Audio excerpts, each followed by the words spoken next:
সবারই ইচ্ছে করে দোকানের মতো বেগুনি বানাতে, কিন্তু সত্যি অনেক সময় এটা হয় না। আমি যখন আগে বানাতাম কখনোই পারফেক্ট হতো না, মনে হতো দোকানেরটাই বেশি টেস্ট। আর এখন বেগুনি বানালে মনে হয় দোকানের থেকে আমারটাই বেশি টেস্টি।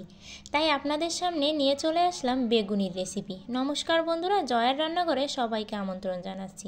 শুরুতেই আমি বেগুনটাকে খুব সুন্দর করে বেগুন হিসেবে কেটে নিয়েছিলাম।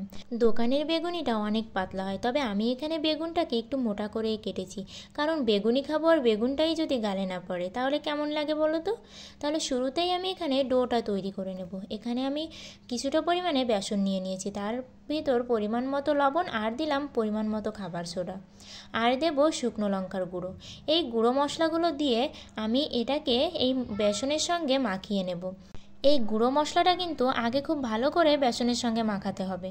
এবার আমি পেঁয়াজ রসুন বাটাটা দিয়ে দেবো। এভাবে যদি বানান সত্যি পেঁয়াজ রসুনের এত সুন্দর সেন্ট বেরোবে, মানে বেগুনির ঘ্রাণেই আপনার পেট ভরে যাবে, আপনার বেগুনি খাওয়ার প্রয়োজনই পড়বে না, সত্যি কথা যেটা। এবার আমি পরিমাণ মতো একটু একটু জল দিয়ে এখানে বেগুনির ডোটা তৈরি করে নিলাম। এভাবে অবশ্যই বাড়িতে একবার আপনারা ট্রাই করে দেখবেন, সত্যি ঘ্রাণেই আপনাদের পেট ভরে যাবে।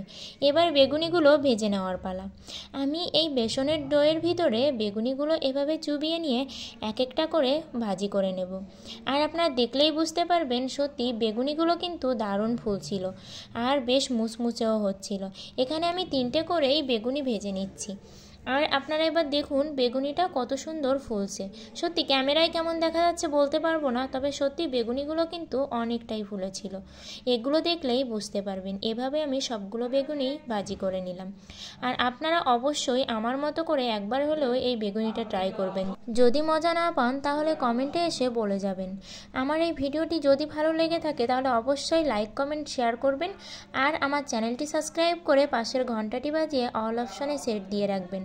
আর অবশ্যই অনুরোধ করব বাড়িতে এটা বানিয়ে খেয়ে আমাকে জানাবেন। সবাইকে টাটা জানিয়ে এখানেই শেষ করছি।